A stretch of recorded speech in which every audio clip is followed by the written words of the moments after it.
Hey everybody, it's Charlie from Daily Motor, and we are truly living in a golden era of internal combustion cars. While everyone likes to moan and groan about the fact that sports cars and the entire automotive industry are heading toward electric vehicles, brands like McLaren are building the most powerful, potent, exciting, and remarkably livable gasoline-powered vehicles on the market. So this, as you already know because you clicked on the title of the video, is the 2024 McLaren 750S. Now we've been very fortunate to have spent time in the 720S, the GT, and the 570S, and today we're going to go on a proper British-themed road trip adventure Saturday with 750S, with my lovely wife Alyssa, our soon-to-be baby daughter Eve, and some beautiful Malibu Canyon roads on our way up to Destination Defender. So we're going to take our British supercar up to celebrate some of the lifestyle with the Land Rover Defender and that British off-roading sort of experience.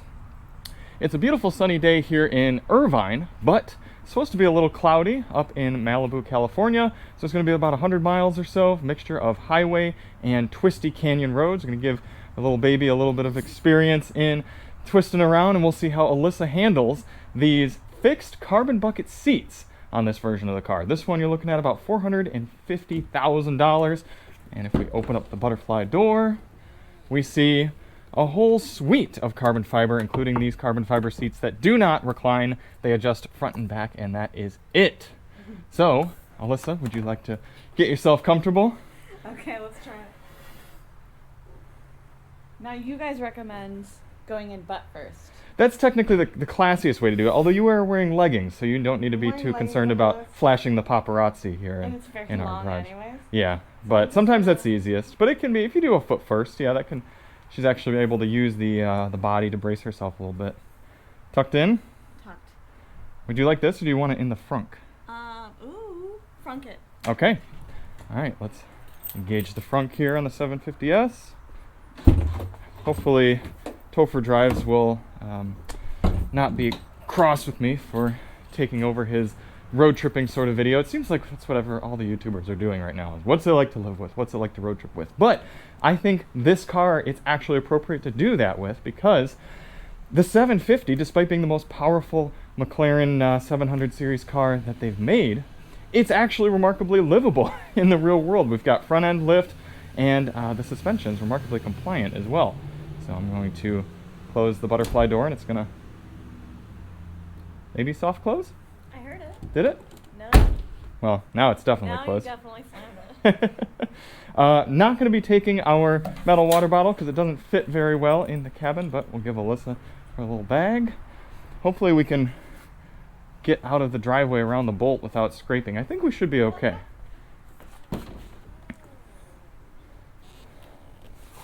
And I see some colored ambient lighting in the cabin of the 750S.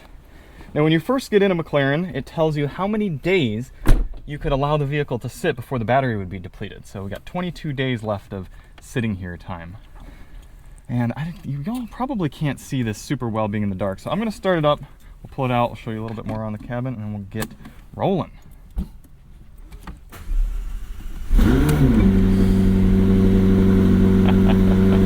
Good cold start. Twin turbocharged V8 motor, 740 horsepower. It's been a little while since you've been in a supercar or a Daily Motor video. Yeah, both of those. Yeah. Okay. So I've got my phone, wallet, keys. We've got a garage door opener. We got some water. We got your stuff. No Android Auto on this system, but we are Bluetoothed in. In fact, maybe we should actually pair up your phone so we have some Apple CarPlay action going on here. That's a great idea. Alright. Hopefully we don't deplete the battery. I've been at full charge. Okay, good. Let's pair up Alyssa's phone. Now, the McLaren infotainment screen is actually quite useful and easy to use. We're going to scan Bluetooth. Okay, does not seem to be prompting us for Apple CarPlay. So what it might be is you have to wire in first. So we are going to run without it for now. We know where we're going. No park gear for the 750S, so simply drive, park and brake off, rolls itself forward. Got a lot of room over here.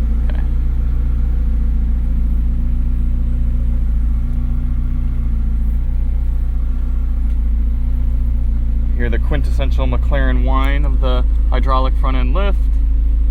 Garage door closed here. Excuse me. Tiny little center console area, enough for the Daily Motor sound system stick and garage door opener to live.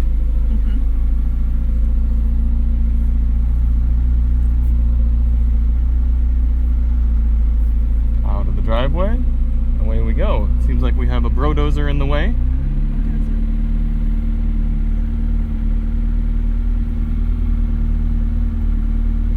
And the whole gauge pod moves with the steering wheel in this car. So they've redesigned the interior here on the 750S a bit.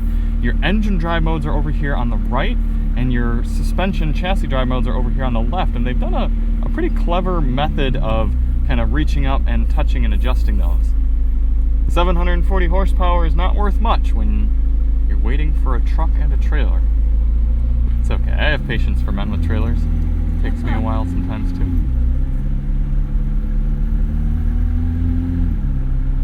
Front end lift stays up until about 30 miles per hour, so making it out of my neighborhood should be no problem either. And I'm curious what these carbon bucket seats are going to be like over the course of a few hours, because I know Alyssa and I are going to be fighting LA traffic on the way back later. How to make an S-Class feel poor. Follow him in a McLaren.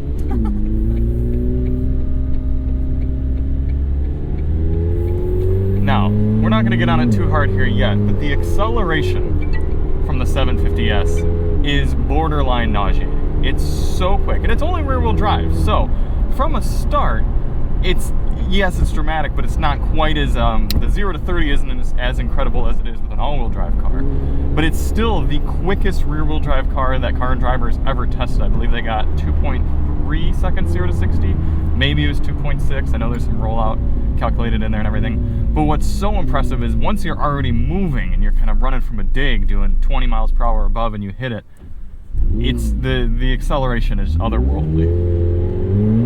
And from a driver's perspective, you kind of just feel the car just lurch forward when you lean onto the accelerator, and it's pretty cool. Still feeling these tires swirl a little bit just on that little pinch of acceleration back there. And the way the hood's designed, and it looks like you're looking right down on the road. It's pretty cool.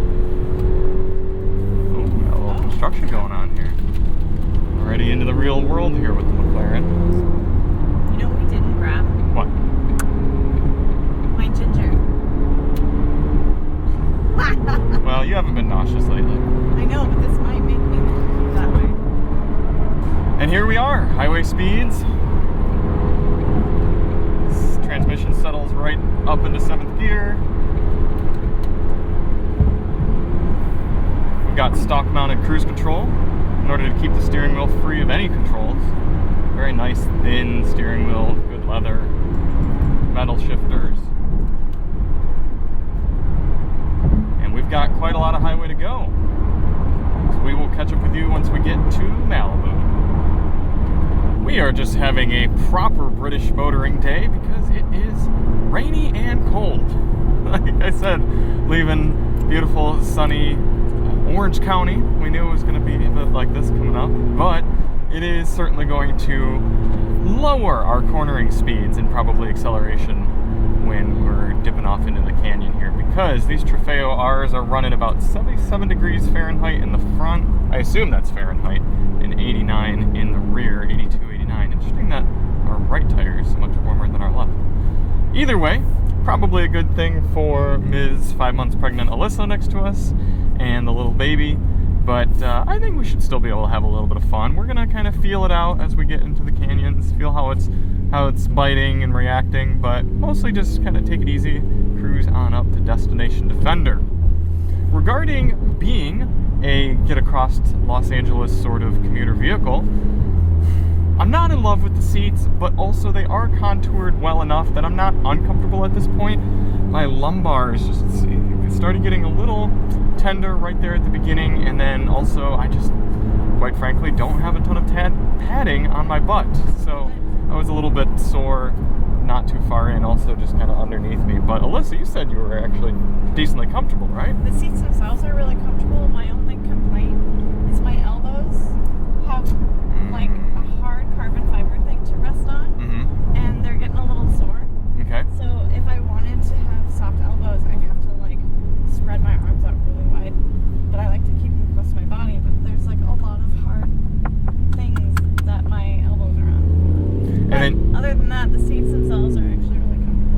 also mentioned you would have liked to have been able to come up a little bit higher. A little bit, yeah. You are a little far down there. Yeah.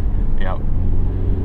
We actually got fairly decent fuel economy, also considering the type of vehicle we're in. We were about 23 miles per gallon coming on up here, and that was mostly just cruising on the highway and then a little bit of the slower PCH, 45 miles per hour or so. The car certainly has a bit of that quirky Britishness to it. The windshield wipers kind of just, even on auto mode, seem to sort of be a bit haphazard. But here we are pulling onto Canyon Dune Road now. I actually don't know if I've ever gone up this way. I think I've usually picked a little bit less traveled routes up through the Malibu canyons. This one, a little less tight, a little less curvy, a little bit more direct, but I think that'll be good for today. You also have to be extra careful when the rain's a little fresh like this, starts pulling the oils out of the road and kind of a slick surface. So, I mean, we're getting a little out of the main traveled roads now, which is good. It'll help, but take it nice and easy. And Alyssa was pointing out the hills of Malibu aren't quite as beautiful in the rain as they are on a bright, sunshiny day like they're intended for.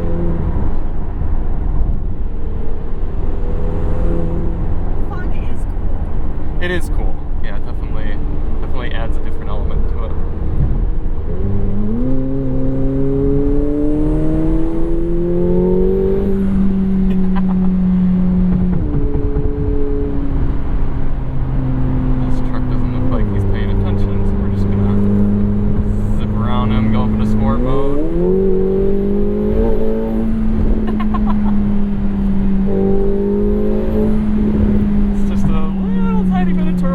There, and then it just nothing for me to hold on to. That's a good point.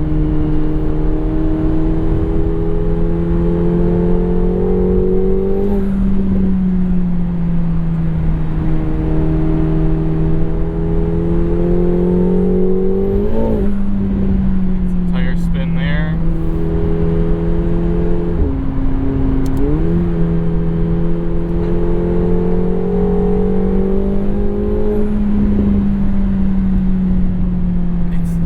Incredible that McLaren has figured out how to make such a raw and capable car also so usable and approachable.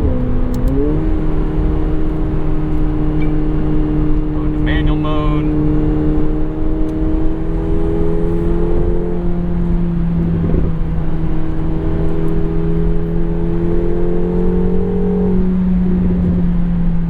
Now that the exhaust is warming up a little bit, we're hearing some of those pops and burbles.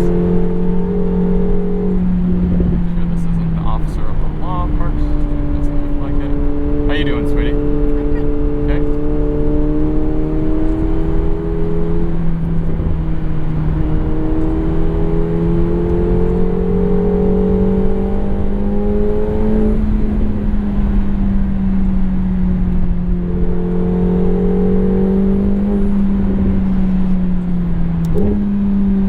I was telling Alyssa a little bit earlier that the shifts in this car are some of the hardest I've ever felt.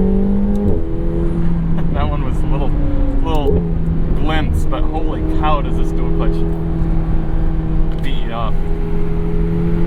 Tunnel action here.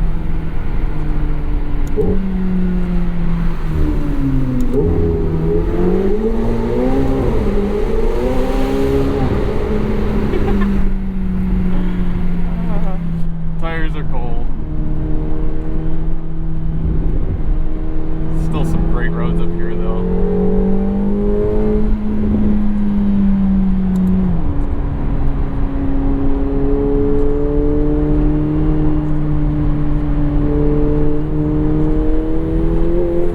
It's kind of cool how they made separate controls right here for both powertrain and suspension, because right now I'm going to dial back into comfort for suspension, but keep the powertrain in sport. Probably not going to go up into track today in this sort of weather. Now that exhaust is heating up, we're hearing some of those barks.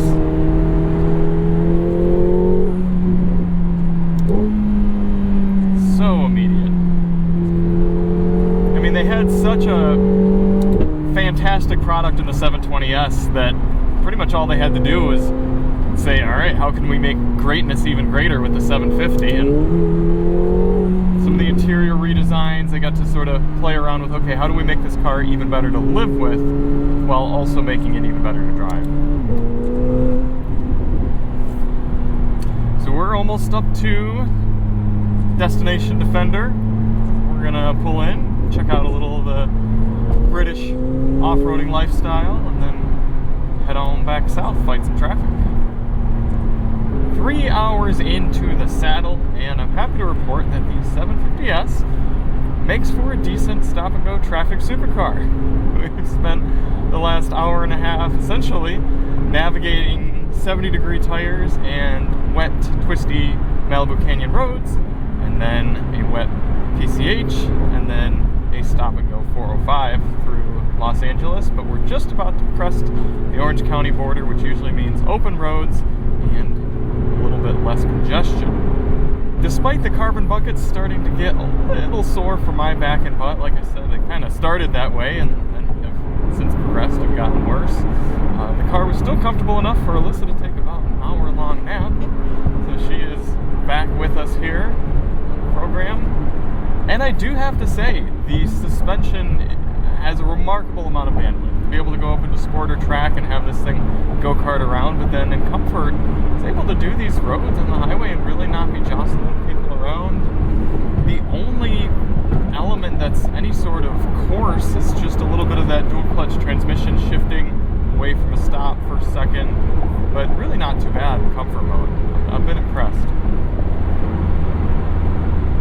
All the ergonomics are nice. There are fewer and fewer compromises that you have to make to drive a bleeding edge performance supercar like this on a daily sort of basis. We were even able to come into Destination Defender and its parking lot up a hill in the dirt and with the front end nose lift, no problem.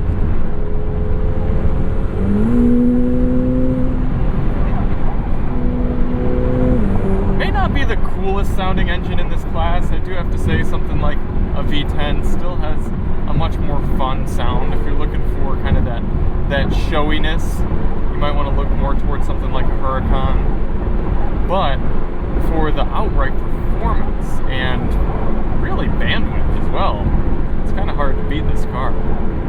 And the interior makes so much more sense than the Huracan. I mean, we've got multiple cup holders, we've got little places to put phones and elements. It's actually been an okay place to be in here throughout the day. Can't say the same when I spent time with the Huracan. Despite these being borderline racing slick tires, we actually had a fair amount of grip in the rain as well. I mean, you saw us running around where the tires were a little bit warmed up, but after we left Destination Defender, the tires were ambient cold and were not warming up at the speeds or the rain and road conditions that we were going on. And it's nice and easy through the corners, but despite a good amount of slip when I tried leaning on the accelerator, other than that, it was planted. I was impressed. So we're going to get wrapping up our day here, get the car back, dry it off, and then I'll wrap up some of my thoughts with you in the dry later on this week.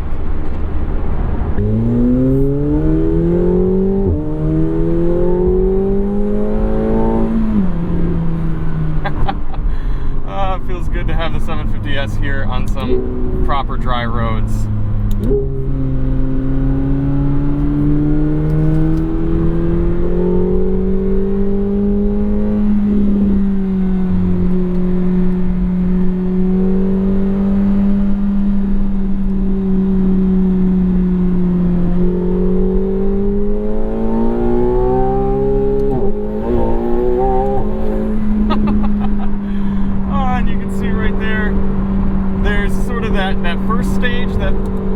Fast for any sort of car, and then you click into the second stage of the 750S and the turbos spool up and it makes just this incredible pull. And wrapping up some of my thoughts here with the car, what impresses me the most about the 750S and McLaren in general, as I've spent more and more time with their cars, they care so much about simply making the best driving car possible while still being livable. They care much less about the pomp and the circumstance and the showiness that comes with a lot of these exotic cars. They focused on making the 750S lighter than its predecessor. So despite making maybe not as much power as possible out there on the market, they focused on making the power to weight ratio very, very attractive. And while this motor sounds very good, you can tell a lot of the sound and the noise is going toward propelling this vehicle. It's turbo noise, it's intake noise. They didn't focus on necessarily making weight and complexity just to make it scream or sound cool. And also, they didn't add weight and complexity into some sort of hybridized system. This is just a good old-fashioned shove as much air and fuel into this internal combustion motor as possible, make the car light, make it drive well, and you're gonna have a good time on four wheels. And then the bandwidth between how comfortable the car is and usable in comfort mode, and then putting it into sport mode, or even better, track, and this car turns into an absolute monster. It really does.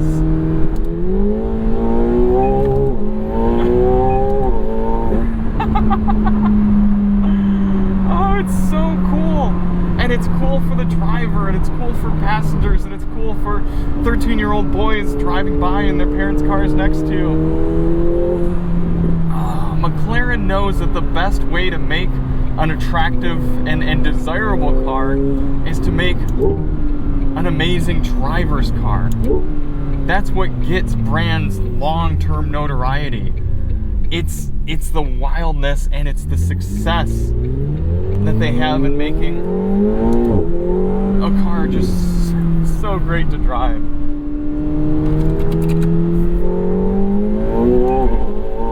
Oh my goodness. It's violent. And then 2 clicks from both of your hands and the car is settled.